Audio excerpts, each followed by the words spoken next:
오늘 읽은 말씀은요, 예수님께서 십자가에서 온 세상의 죄를 짊어지고 고난 당하시고 운명하신 이후에 5가지 그 주변 상황 속에서 기적이 일어나게 됩니다. 첫 번째는 예루살렘 성전에 있는 성소와 지성소를 가로막고 있는 휘장이 찢어집니다. 이 휘장은 높이가 55규빗이고 16규빗의 넓이라고 합니다. 한 번도 찢어지지 않은 성소와 지성소를 가로막고 있는데, 이 지성소에는 대제사장이 1년에 한 번 이스라엘 백성들의 모든 죄를 짊어지고 속하기 위해서 그 지성소로 나아가게 됩니다. 근데 성소는 매일 제사장들이 반열을 따라서 그곳에 가서 이제 제사를 드리고 예배하는 그런 곳입니다. 근데 그 사이를 가로막고 있는 휘장이 찢어진 거죠. 이 휘장이 찢어진 것은요, 영적인 특별한 의미가 있습니다. 대속제물이신 예수님이 찢겨진 육체로 인해 하나님께 나아가는 새롭고 산 길이 열렸음을 상징합니다. 또 하나는요, 이스라엘 백성들만 하나님께 나아갈 수 있는 것이 아닌 모든 민족의 누구든지, 저와 여러분을 포함해서 누구든지 예수 그리스도의 구속의 은총을 힘입어 하나님께 담대히 언제 어디서나 나아가서 예배할 수 있는 길이 열리게 되었다는 것을 의미하고요. 또 그전에는 제사장만이 1년에 한 번씩은 지성소는 대제사장만이 그곳에 가서 예배할 수 있게 됐지만, 이제 예수 그리스도를 구세주로 믿는 모든 사람들이 왕같은 제사장이 되었다라고 했습니다. 베드로전서 2장 9절에 보면, 그러나 너희는 택하신 족속이요 왕같은 제사장들이요 거룩한 나라요 그의 소유된 백성이니. 이제 왕같은 제사장이 돼서 영원한 대제사장 되시는 예수 그리스도를 힘입어서 하나님 보좌 앞에 나아갈 수 있는데, 이 휘장이 찢어짐으로 새롭고 산 길, 새로운 생명의 길, 그 길이 열려졌다는 거예요. 언제 어디서나 누구든지 하나님 앞에 나아갈 수 있다는 겁니다. 그전에는 이스라엘 백성들만 예배할 수 있고, 그중에 제사장들만 하나님 보좌 앞에, 성소와 지성소 앞에 나아갔지만, 이제는 누구든지 하나님 앞에 나아갈 수 있다는 거죠. 성경은 예수 그리스도를 힘입어서 하나님 앞에 바로 나가서 우리가 우리 죄를 고백하고 할 수 있습니다. 물론 공적 예배에서 예배를 인도하는 사람이 있어야 되고 설교자가 있어야 되지만, 우리가 하나님 앞에 개인적으로 예배할 때는 예수 그리스도를 힘입어서 나아갈 수 있는 겁니다. 지금도 우리가 예배하기 위해서 성전에 있고 또 하나님 앞에서 또 있는 곳에서 온라인으로 예배를 드리고 있는 분도 많이 계시지만요, 우리가 성전 바닥만 밟는 사람도 있을 테고 성전의 의자만 데피고 가는 사람도 있을 테고 그럴 수도 있다는 거예요. 그런데 이 진정한 예배는 뭐예요? 하나님의 임재가 있는 그곳까지 가야 되는데, 그것은 지성소입니다. 지성소. 하나님의 지성소까지는 어떻게 우리가 나아갈 수 있냐? 예수 그리스도께서 자신의 몸을 통해 찢어짐으로 새로운 길이 열린 거예요. 휘장이 찢어졌다는 것은 그게 상징적인 사건입니다. 이제 새로운 길이 열린 겁니다. 누구든지 언제 어디서나 하나님 보좌 앞에 하나님께로 나아갈 수 있는데, 예수 그리스도께서 우리 죄를 십자가 위에서 다 담당하고 그 죄의 대가를 지불하셨기 때문에, 그것을 믿고 예수님께서 십자가에서 이루어 놓으신 그 구속의 공로를 믿음으로 말미암아 우리는 하나님 앞에 나아갈 수 있는 줄을 믿으시기 바랍니다. 두 번째, 우리 예수님께서 십자가에서 고난당하시고 죽으신 후에 어떤 일이 일어나는가 하면요, 땅이 진동하며 바위가 터졌다고 오늘 성경에 나와 있죠. 땅이 진동하며 바위가 터졌다. 51절에 이 땅은 이게 이제 형성되어 있는 견고한 그런 공간이잖아요. 바위는 더 하드합니다. 견고하죠. 딱딱하죠. 그런데 십자가 위에서 주님이 고난당하시고 죽으심으로 인해서 어떤 기적이 일어나는 거면 하나님의 능력이 나타나는 겁니다. 그래서 모든 질서와 존재를 바꾸어 놓는 겁니다. 바위가 터지는 것은 불가능한 거죠. 그런데 불가능이 가능으로, 절대 절망이 절대 희망으로 바뀌는, 변화될 것 같지 않던 그 바위와 땅이 변화되는 놀라운 기적의 역사가 일어나게 된다는 겁니다. 어떤 것을 통해 가능하냐? 예수 그리스도의 십자가를 통해서 그 일이 가능함을 믿으시기 바랍니다. 세 번째 어떤 기적이 나타난가 하면, 무덤들이 그 당시에 예루살렘 성에 있던, 또 골고다 언덕 주변에 있던 무덤들이 열렸다 그랬어요. 많은 무덤들이 열리면서 그곳에 잠자던 성도들의 몸이 많이 살아났다. 그리고 예수님의 부활 후에 그들이 예루살렘 성에 들어가서 예수님의 부활과 미래의 부활에 대해서 증인의 역할을 감당했다고 성경에 오늘 나와 있습니다. 이 52절 보면 무덤들이 열리며 자던 성도의 몸이 많이 일어났다 그랬어요. 초자연적인 기적이 일어났습니다. 자, 네 번째는요, 무덤에서 다시 살아난 성도들이 예수님 부활 후 이후에 많은 사람들에게 자신들의 다시 살아남을 보였다 그랬죠. 다섯 번째는 또 어떤 변화가 일어나는가 하면, 기적이 일어나는가 하면, 예수님께서 십자가 위에서, 나무 십자가, 저주를 상징하는 그 십자가 위에서 고난당하시고 운명하셨습니다. 그 사형을 집행하는 과정을 주관했던, 책임졌던 백부장들하고 군인들이 예수님이 못 박히는 장면부터 또 운명하시는 그 장면까지를 다 그곳에서 목도했어요. 그리고 나서 예수님이 운명하시자마자 어떤 고백을 하는지 아십니까? 이는 진실로 하나님의 아들이었다. 54절에 그렇게 고백합니다. 이는 진실로 하나님의 아들이었도다. 도저히 믿을 것 같지 않은 그들이 예수님이 하나님의 아들이심을 고백하는 이런 역사가 있게 된 거죠. 그래서 오늘 저는 특별히 이 5가지를 다 깊이 심층적으로 다룰 수는 없고요, 무덤 문이 열리고 성도들이 살아난 이것을 중심으로 여러분과 말씀을 나누기로 합니다. 이 무덤은 죽음이라는 실존을 상징적으로 가장 잘 제시해주고 있는 겁니다. 무덤을 보면서 죽음이 실제구나, 죽음은 실존하는구나. 여러분, 저와 여러분도 언젠가는 죽음의 순간을 맞이해야 됩니다. 이거 매일 기도해야 되고요, 준비해야 될 줄을 믿습니다. 그래서 잘 이 땅의 인생을 마치는 것도 얼마나 지혜롭고 그것이 진정한 성공인 줄을 믿습니다. 그때는 하나님만이 정해진 시간이지만 언젠가 그 시점이 있기 때문에 저와 여러분은 그거를 준비해야 될 줄을 믿습니다. 그래서 이 무덤이라는 것은 뭐예요? 인생, 영과 육이 분리되는 이 죽음이라는 실존이 있다는 것을 우리에게 보여주고 있는 표시라고 믿습니다.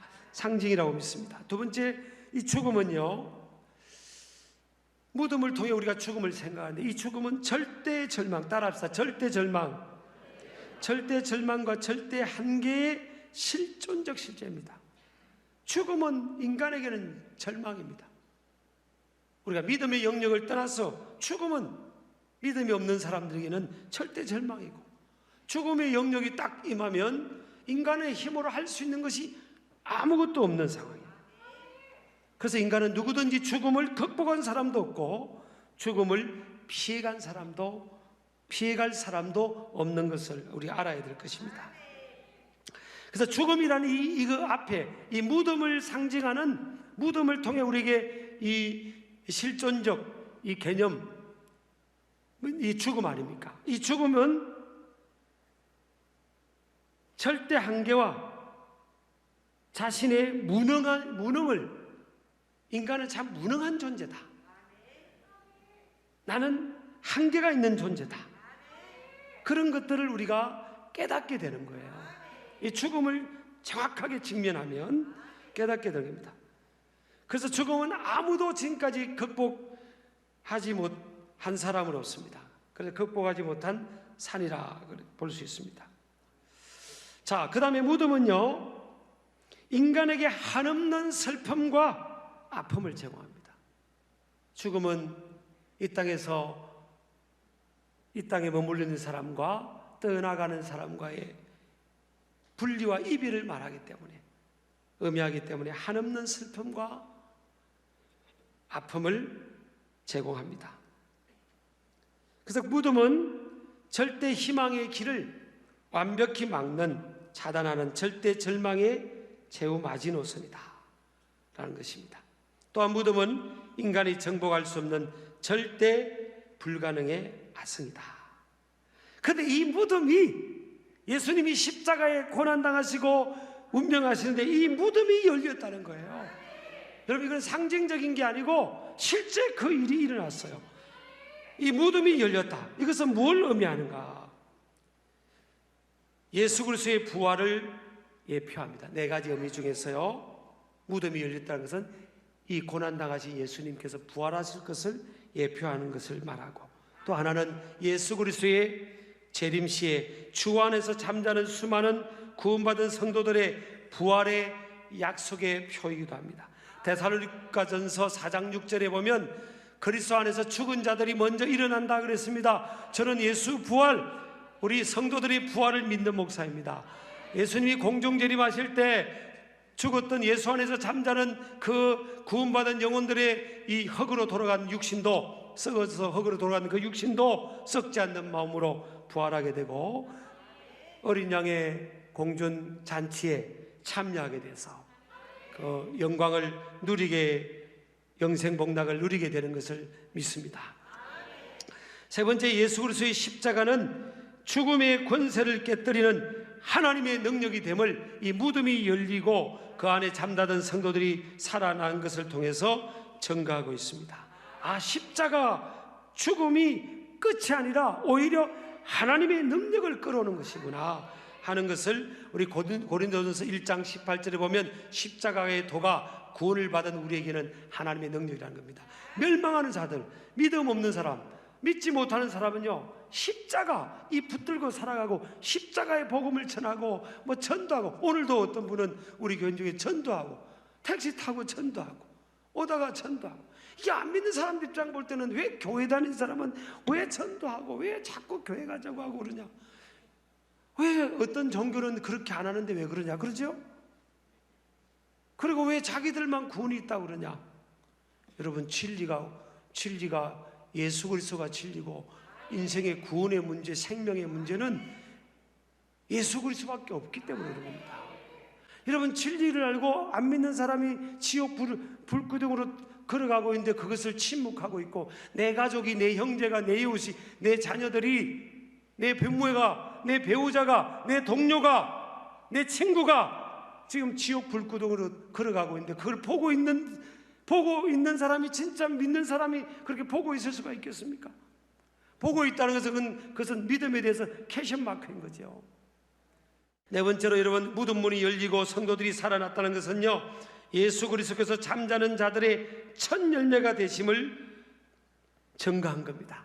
고린도전서 15장 20절에 보면 그러나 이제 그리스도께서 죽은 자 가운데서 다시 살아나사 잠자는 자들의 첫 열매가 되셨도다. 예수님이 우리의 맏형입니다. 영적으로 맏형이고 첫 열매가, 부활의 첫 열매예요. 예수님은 부활의 첫 열매입니다. 예수님이 부활하심으로 우리가 예수님 안에 있는 믿음으로 예수님 안에 있는 우리도 부활하는 거예요. 예수님이 부활함으로 우리가 부활하는 겁니다.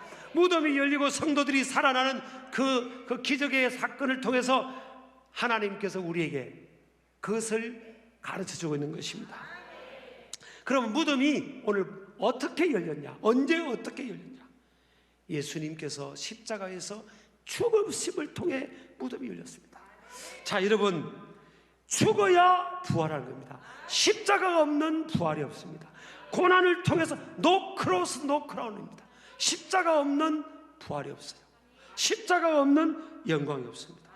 하나님의 아들이 죽으심으로 그 무덤, 아무도 깨트리지 못했던, 아무도 극복하지 못했던 그 죽음의 권세를 상징하는 그 무덤이 열리고 깨어졌다는 거예요. 인간의 힘으로는 절대 불가능했던, 절대 절망만을 우리에게 메시지를 던져줬던 그 무덤, 그것이 열리고 그 안에 잠자던 영혼들이, 성도들이 살아났다는 사실이에요. 언제입니까? 예수님이 십자가에 고난당하시고 죽으심으로 그 일이 일어났다. 그래서 고린도전서 15장 22절에 보면요, 한 사람의 죽으심으로 많은 사람이 사는 길이 열리게 됐다는 거예요. 아담 안에서 모든 사람이 죽은 것처럼 이 아담, 첫사람 아담이 이 불순종하고 죄지으니까 그 안에 있는 모든 인류가 다 원죄의 짐을 지고 죄인이 된 겁니다.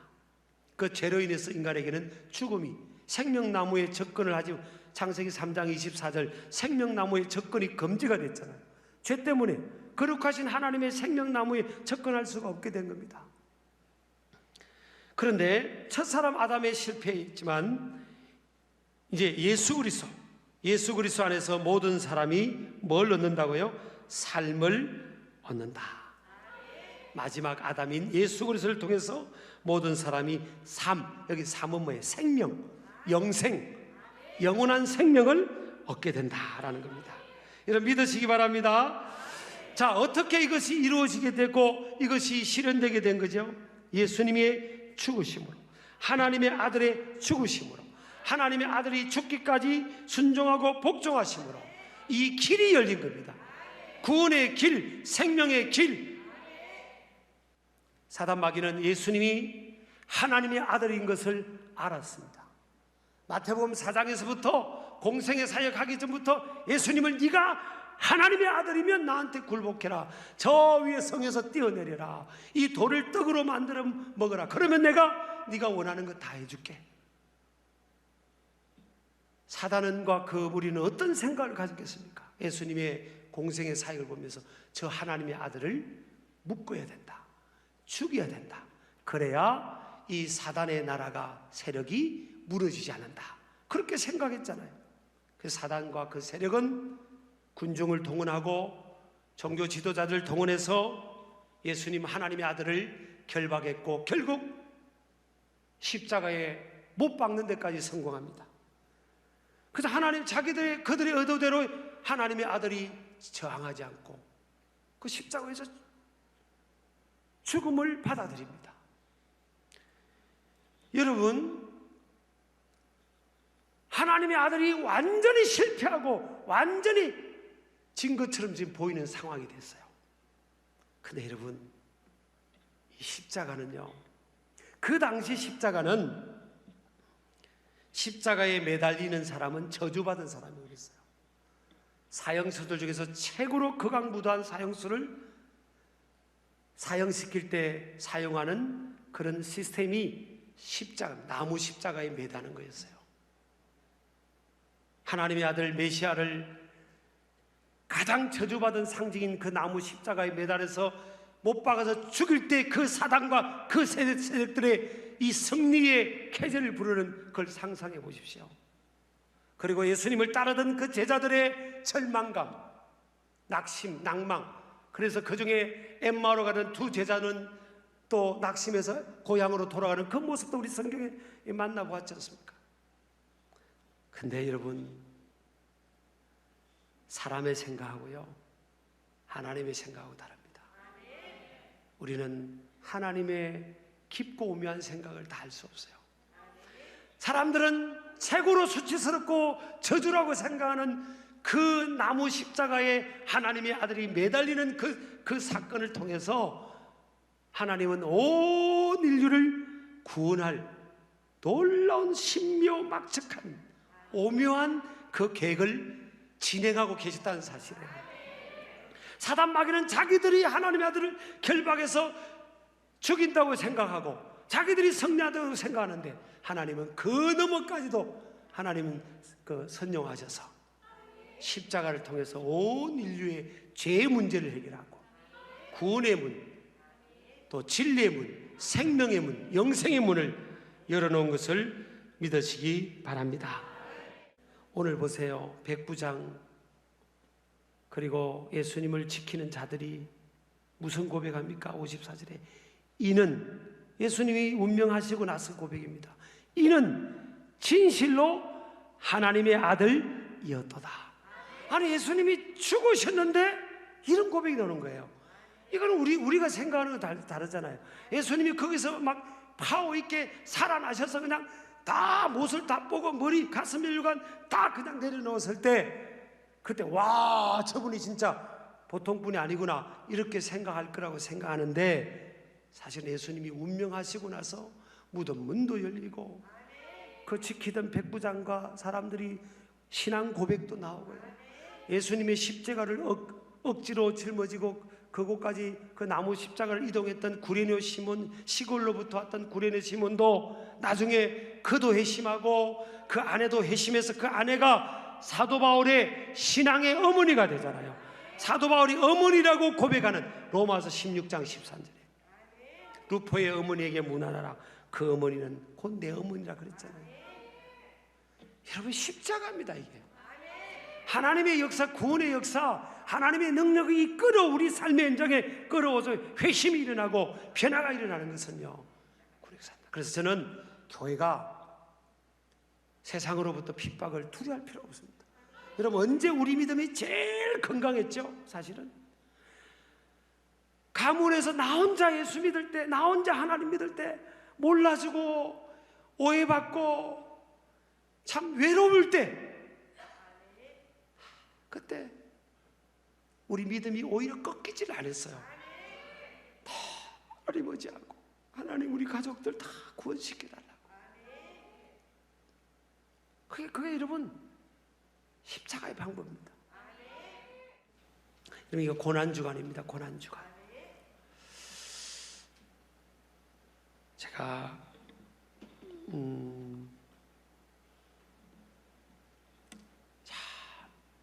전 뭐 한국교회가 다 어렵습니다. 지금 모임이 잘 안 되니까.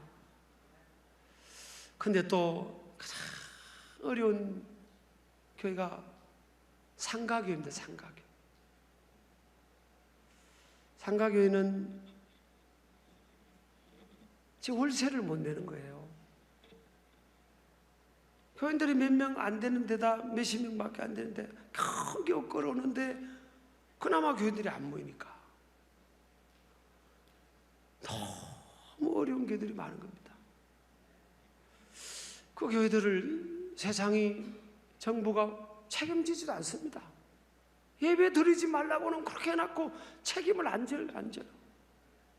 또 교회 하나님 주님의 몸된 교회를 세상 보고 책임지려 하는 그것도 또 우리 믿음의 양심으로 또 그래요. 저는 어려운 교회들요, 그래도 규모가 있는 교회들이 책임져야 됩니다. 지금 다 어렵지만 같이 이 어려울 때 그냥 같이 생존을 위해서, 서바이벌을 위해서 같이 사는 겁니다. 우리가 어려울 때 여러분, 우리 어려운 교회들도 짊어지고 또 지역사회에 우리가 있는 교회 어려운 이웃들도 같이 우리가 짊어지고, 우리 교회도 뭐 그래도 선방하고 있어도 다 어렵습니다. 다 지금 상황이 덜 모이니까 뭐 사람들이, 그나마 우리 교회 숫자를 떠나서 교회를 예배를 끌어오니까 우리는 초A급으로 선방하고 있지만 그 다 우리만 좋다고 우리 교회 이렇게 하면 하나님 기뻐하지 않습니다. 십자가 정신은 같이 죽는 겁니다. 같이 죽는데요, 삽니다. 나만 살려고 하면 죽습니다. 같이 죽자. 그렇다고 또 죽자에 크게 아멘하지 마세요. 그게 아니고 같이 그냥 죽는 심정. 예수님이 십자가 진 것처럼 같이 죽어. 그러면 이제 주님이 같이 살려주십니다. 부활의 능력이 나타납니다. 바위가 깨어지고요, 무덤이 열립니다. 그래서 우리 정말 십자가의 능력을 경험하기를 주의로 축복하고요.